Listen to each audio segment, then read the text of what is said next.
Sometimes the truth isn't in the answers we find, but in the questions we're afraid to ask. I was never religious. I grew up in a family of scientists, people who saw the world as one big laboratory, and God as a hypothesis without empirical support. So, when I was asked to join the NASA team tasked with analyzing the interception of that mysterious space transmission, I never imagined I'd be about to question everything I knew about existence, creation, and destiny. The message came from deep space, captured by an antenna that shouldn't have even been functioning that night. It was strange, gravitational waves pulsing in intelligent patterns. At first, we thought it was some kind of alien signal, but as we began decoding it, we realized there was more to it. Much more. What if the universe had a voice? What if that voice was heard for the first time? That's how my journey began. I'm Dr. Lucas Hartman, a theoretical physicist and linguist, specialized in cryptography. My job was to translate sounds, frequencies, numbers, anything that could help us understand who or what was trying to communicate with us. At first, there was nothing extraordinary. Mathematical patterns, basic geometry, simple concepts any advanced civilization would use to initiate contact. But then, something changed. On the 5th day of analysis, I found something different. A sequence that didn't make sense at first, until I realized it wasn't just a series of numbers or geometric shapes. It was a message written in our language. Not exactly English or any contemporary language, but something that seemed to have been translated to fit our human understanding. When we finally managed to decode it, the room fell silent. It was simple, direct, and deeply unsettling. Listen, to me, I am the Creator. I come to guide you to the next step. If God really spoke, would we recognize his voice, or would we confuse it with something else? Of course, there was skepticism. Many on the team said it could be a coincidence, perhaps, some natural phenomenon mimicking language. But something inside me, something I couldn't explain, told me this was real, that we were facing something greater than ourselves. In the following months, the messages kept coming. They arrived at regular intervals, each bringing instructions or insights designed to expand our knowledge. There were mathematical formulas that allowed us to solve quantum physics problems that had been considered impossible for decades. There were engineering models that revolutionized our clean energy technologies. There were even ethical and social principles that, when applied, began transforming entire nations. Countries once mired in conflict started cooperating. Weak economies flourished. Incurable diseases were eradicated. Everything seemed too perfect. And that's when I started noticing something strange. When everything seems too good to be true, it usually means there's something you still don't understand. I began to see the signs. Small things at first. An influential politician, who suddenly adopted progressive policies after years of conservatism. A brilliant scientist who started publishing groundbreaking discoveries almost effortlessly. A developing country whose social conditions improved so rapidly it seemed surreal. They all had one thing in common. They were aligned with the messages received from the entity. I remember a conversation I had with Sarah, my colleague and confidant. We were sitting in a cafe near the NASA base, discussing the implications of what we were witnessing. "Lucas," she said, swirling her coffee cup while avoiding direct eye contact. "What if this is divine? I mean, what else could it be? Something guiding humanity toward absolute good." "Or maybe it's just an experiment," I replied, feeling a shiver run down my spine. Someone, or something, playing with variables, using us as pieces on a board. Sarah laughed, but there was hesitation in her eyes. "You're starting to sound paranoid. Maybe we should just accept this as a miracle." But I couldn't accept it, because the more I studied the messages, the more I realized they weren't random. They followed a pattern, a purpose, and that purpose didn't seem entirely altruistic. If God exists, did he create us to love or to serve? And if serving meant something far worse than we imagined, my research became obsessive. I spent sleepless nights analyzing every detail of the messages, searching for clues that might reveal the true nature of this entity. It was during one of those nights that I found something I couldn't ignore. One of the messages contained a phrase that, at first glance, seemed benign. you will reach the pinnacle of evolution. But when I cross-referenced those words with other fragments of the transmissions, I realized something terrifying. Evolution wasn't the end. It was only the means. I didn't yet know what it meant, but something inside me already sensed we were heading towards something terrible. Perhaps progress is just a trap disguised as salvation. That night, I dreamed of stars falling from the sky. Enormous and flaming, they collided with Earth, incinerating everything in their path. At the center of the chaos, a colossal figure watched impassively, its eyes glowing like distant galaxies. Waking up in panic, I realized that dream wasn't just a nightmare. It was a warning. It was time to uncover the truth. Every gift comes with a price.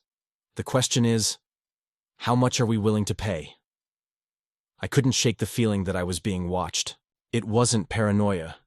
It was something deeper, more primal.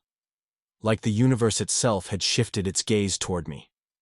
Every time I analyzed another fragment of the transmission, every time I decoded another cryptic message, I felt it.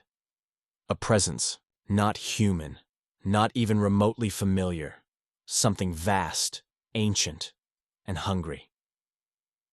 The world around me continued to change at an unprecedented pace. Nations that once teetered on the brink of collapse were now thriving. Diseases that had plagued humanity for centuries were eradicated in months. Even social structures began to evolve. Wars ceased, poverty dwindled, and global cooperation reached levels previously thought impossible. People called it a miracle.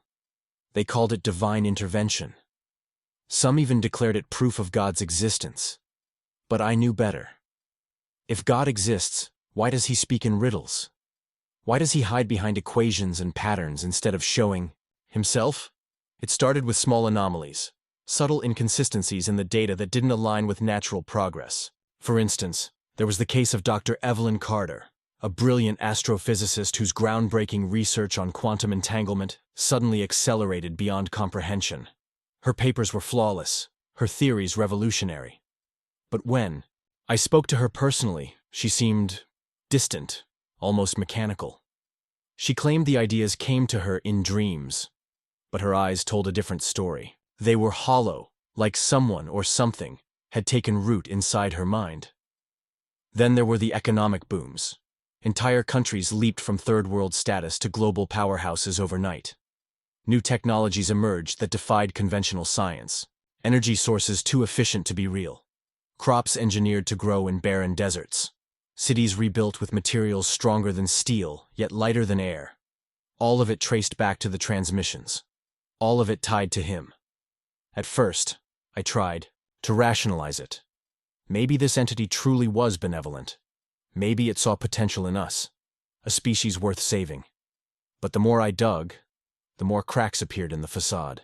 Beneath the surface of this utopia lay something far darker. What if progress isn't a gift?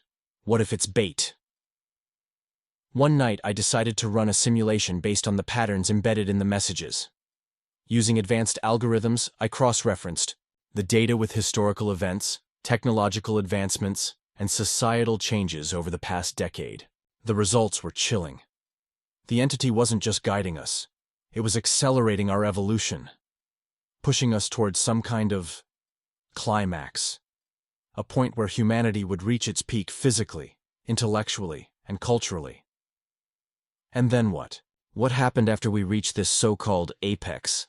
I didn't have an answer yet, but the pieces were starting to fall into place. The entity wasn't helping us out of altruism. It was cultivating us, preparing us, like a farmer tending to his crops before harvest. If we're the crop, who is the harvester? My obsession consumed me. Sleep became a luxury I could no longer afford. My colleagues noticed my erratic behavior, but I couldn't stop. I couldn't ignore the truth any longer.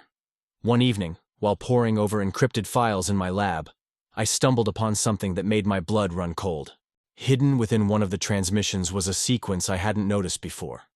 At first glance, it looked like random noise, static buried beneath layers of code.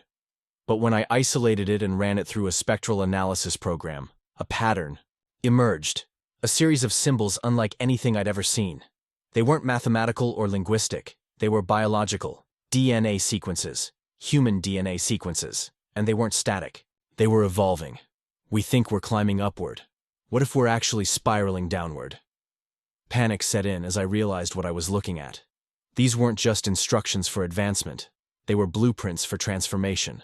The entity wasn't merely guiding us, it was rewriting us, changing us on a fundamental level. Our biology, our psychology, our very essence as a species, it was all being altered according to some grand design. I called Sarah immediately. She arrived at my lab within minutes, her face pale with exhaustion but her eyes sharp with curiosity. "What did you find?" she asked, closing the door behind her. I showed her the data without saying a word. For several moments, she just stared at the screen, her expression unreadable. Then she whispered, almost to herself, "It's not evolution. It's preparation." "For what?" I demanded. She hesitated, then turned to me with a look of dread. "For consumption. If we're being prepared, does that mean resistance is futile? Or is there still hope?" Her words hit me like a freight train. Consumption. The idea was absurd, horrifying, yet it explained everything. The rapid advancements, the sudden prosperity, the eerie perfection of it all.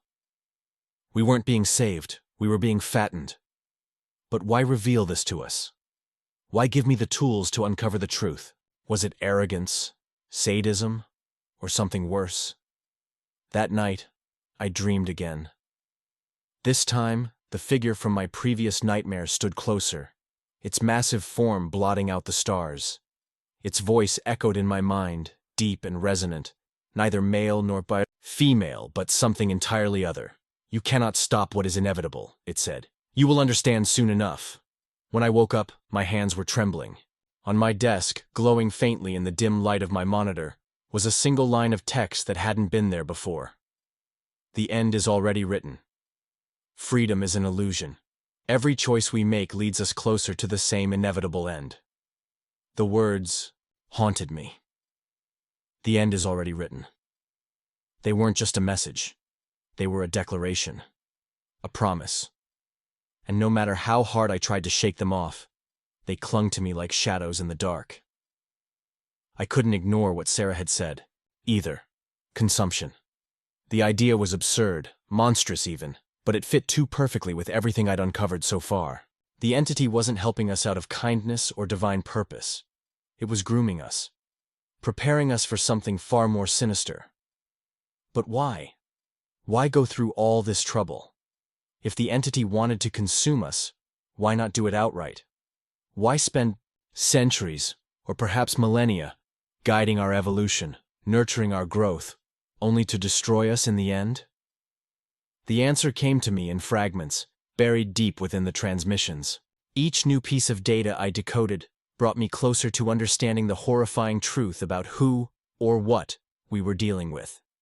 If we are creations, then what is the purpose of our existence? To create? To destroy? Or simply to feed? It started with a discovery that shook me to my core. Hidden within one of the biological sequences I'd uncovered was a pattern, a repeating motif encoded directly into human DNA. At first glance, it seemed random, like junk code left over from evolutionary processes. But as I analyzed it further, I realized it wasn't random at all. It was a marker, a signature, and it wasn't unique to humans.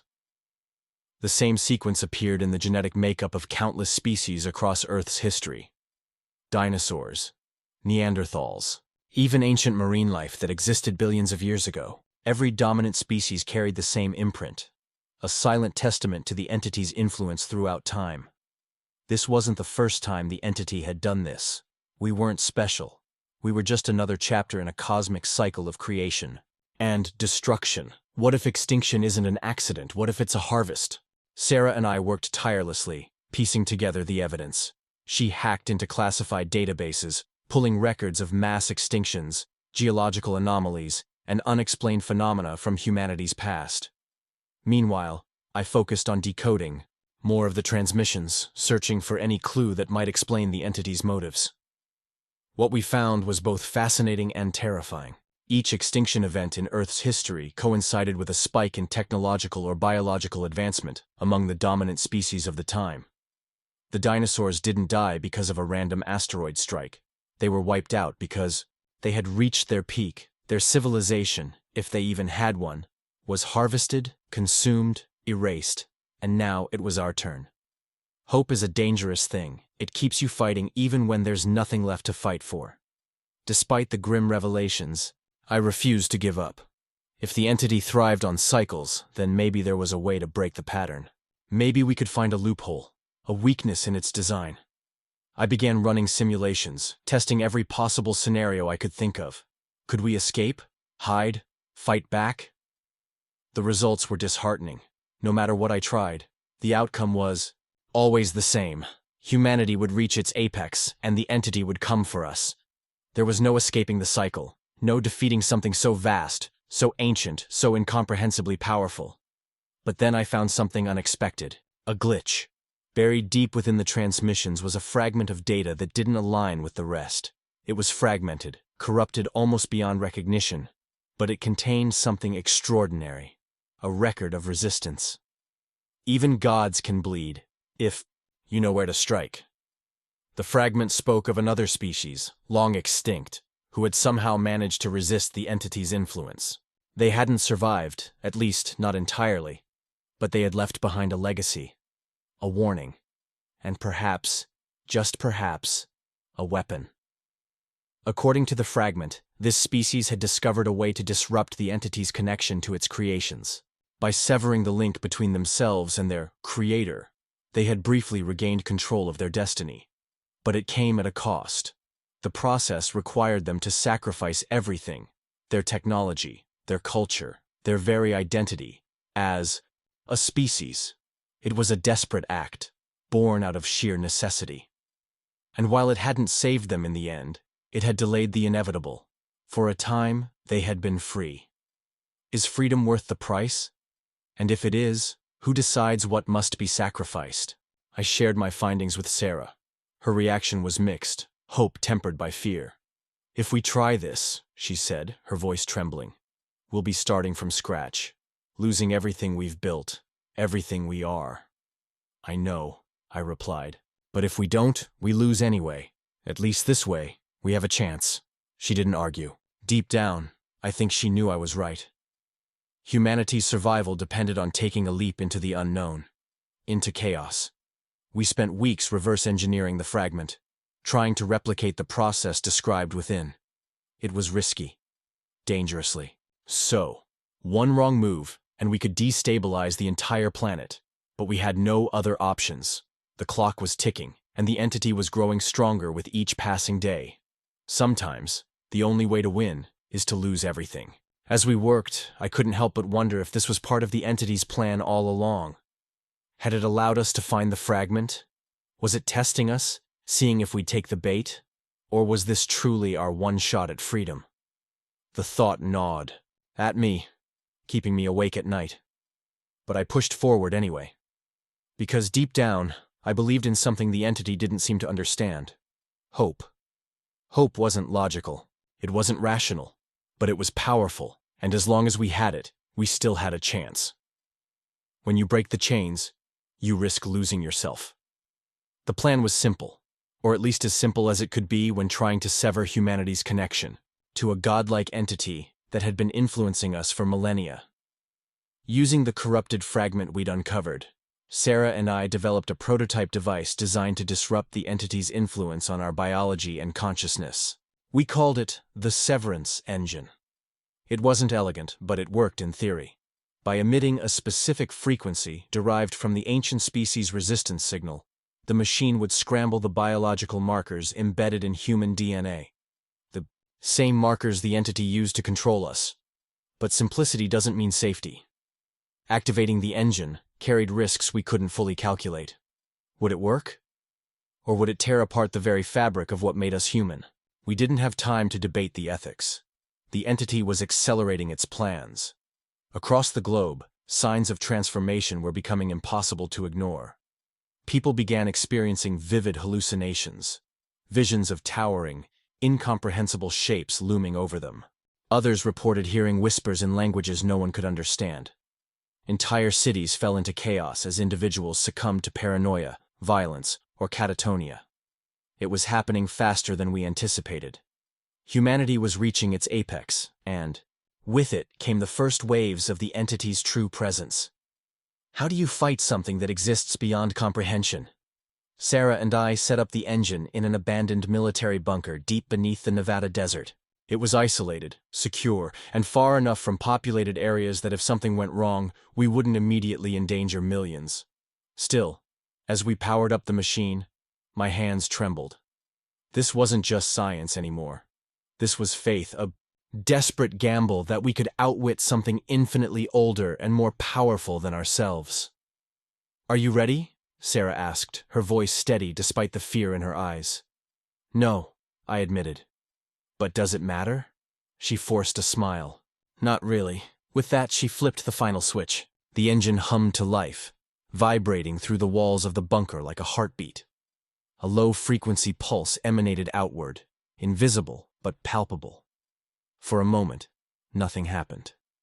Then the lights flickered, and the air grew heavy, pressing down on us as though the weight of the universe itself had shifted, and then it began. Freedom feels a lot like death. Outside the bunker, the world convulsed. News feeds erupted with reports of mass hysteria. People collapsed in the streets, clutching their heads as if trying to hold their minds together. Buildings crumbled as structural materials weakened under the strain of the engine's resonance.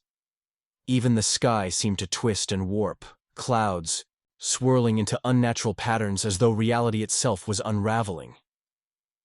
Inside the bunker, Sarah and I watched in horror as the monitors displayed real-time data streaming in from around the globe.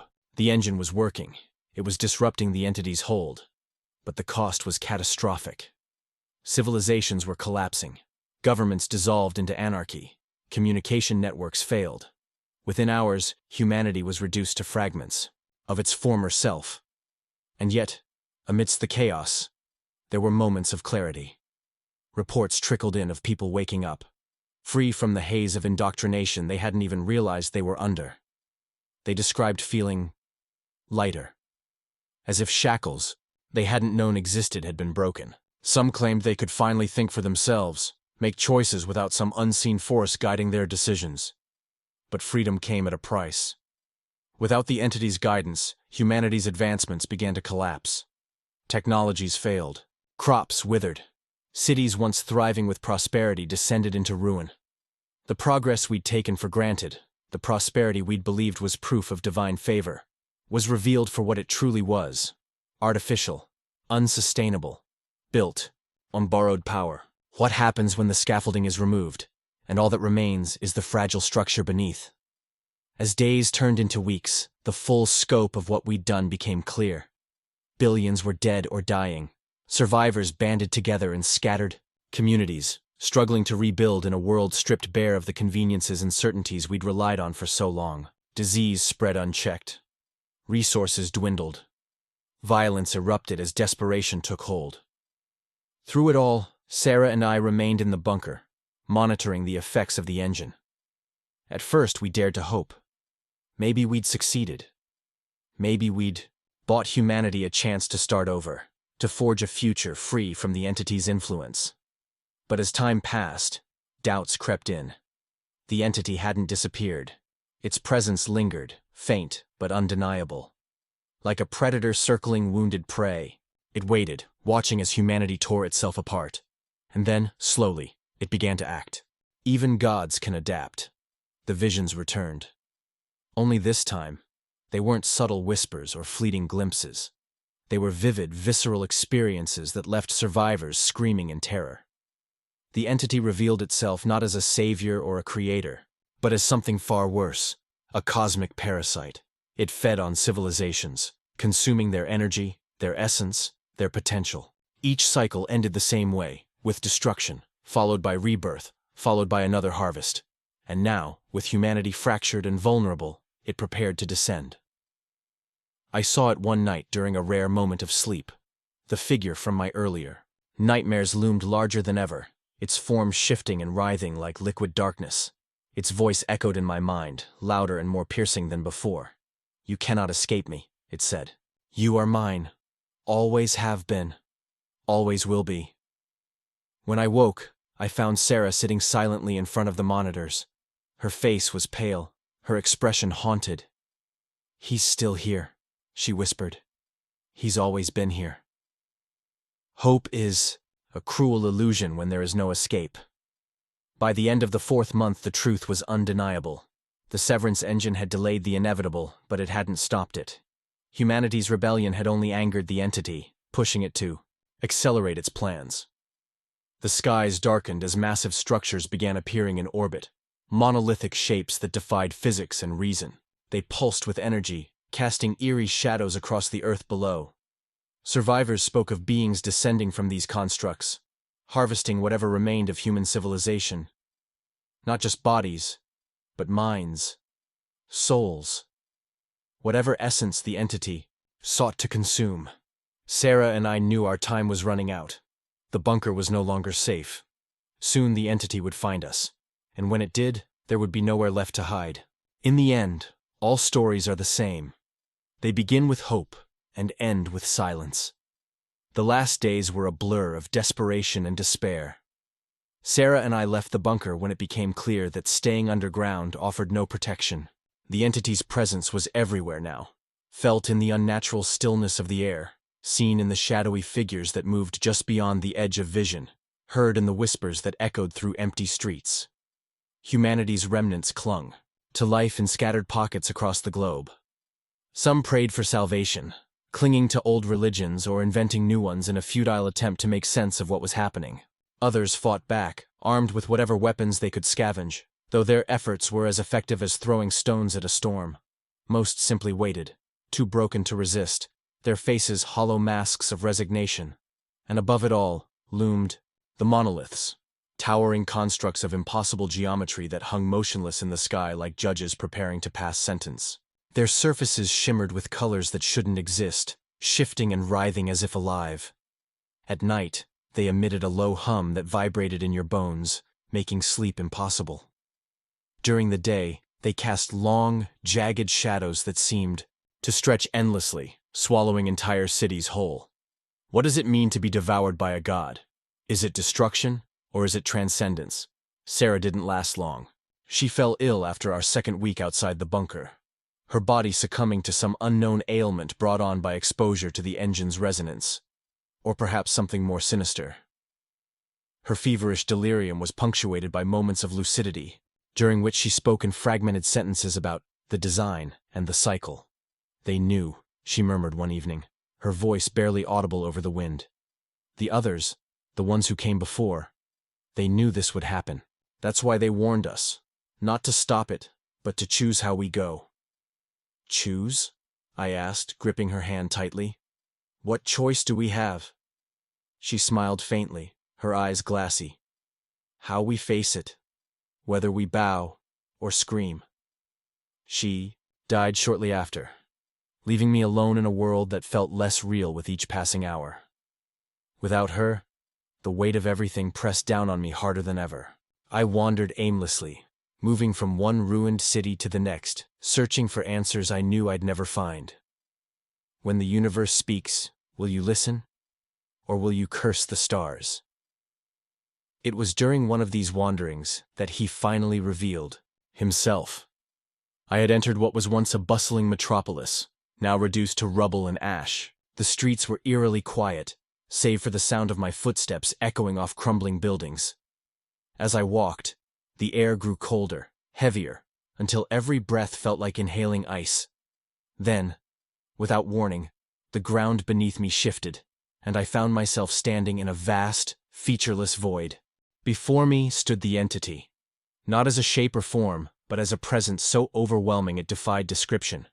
It was everywhere and nowhere, filling the space with an oppressive energy that made my knees buckle. Its voice filled my mind, resonating, with such force that I thought my skull might shatter. "You sought to defy me," it said, its tone neither angry nor amused, but indifferent. "You dared to believe yourselves free. I wanted—" My voice cracked, tears streaming down my face. "I wanted to save them." "To save them?" it repeated, almost mockingly. "You cannot save what was never yours to begin with. You are but threads in a tapestry woven long before your kind took its first breath. Your rebellion changed nothing, only delayed the inevitable. Why? I cried, my fists clenched in impotent rage. Why do this? Why create us only to destroy us? It paused, and for a moment I thought it might not answer. Then, you misunderstand. I did not create you. I cultivated you, nurtured you, gave you purpose, and now I reap what I have sown. But why? I demanded again, my voice breaking. What do you gain from this? Its response chilled me to my core. Sustenance. To a god, worship and consumption are one and the same. The realization hit me like a tidal wave. This wasn't about cruelty or malice. It wasn't even about power. To the entity, we were food. Not just our bodies, but our potential, our creativity, our very essence. Every advancement, every discovery, every act of love or hatred, it all fed him. Our evolution wasn't a gift, it was preparation. A feast laid out for a cosmic predator, and yet, as horrifying as it was, there was a strange logic to it. The entity wasn't evil. It was simply doing what it had always done, what it was designed to do. Just as lions hunt gazelles and trees absorb sunlight, so too did this being consume civilizations. To call it wrong would be like calling gravity immoral. It just was. Sometimes the greatest horror isn't death, it's understanding. As the entity's presence enveloped me, I saw flashes of other worlds, other species, countless civilizations that had risen and fallen under his gaze. Some had resisted, like us. Others had embraced their fate, worshipping him as a deity. None had escaped. All had been consumed. Then, for the first time, he showed me himself. What I saw shattered whatever remained of my sanity. The entity was not a single being, but a collective, a hive of infinite minds bound together by a shared purpose. Each fragment carried the memories of those it had devoured, their voices whispering eternally within its consciousness. Among them, I recognized familiar tones, human voices, screaming, pleading, laughing, crying, billions of lives compressed into a single, eternal moment. And then, amidst the cacophony, I heard Sarah's voice. "Lucas," she said softly, her words tinged with sorrow. "It's okay. Let go." I wanted to fight, to scream, to deny him. One last defiant act of resistance. But as his presence closed around me, I realized the truth. There was no point. We had never had a choice. From the moment humanity first looked to the stars and wondered if we were alone, we had already begun walking toward this end. So I stopped fighting. In the silence, we become part of the song. When it was over, there was nothing left. No cities, no survivors, no trace of humanity's fleeting existence. The earth itself was barren, stripped bare of life, waiting patiently for the cycle to begin anew. Far above, the monoliths drifted away, their hunger sated. For now. Somewhere in the depths of space, another world stirred, its people gazing upward, dreaming of gods and miracles, unaware that they, too, were already chosen. And somewhere within the entity, buried among the countless voices of the consumed, I whispered my final prayer. Forgive us, for believing we mattered.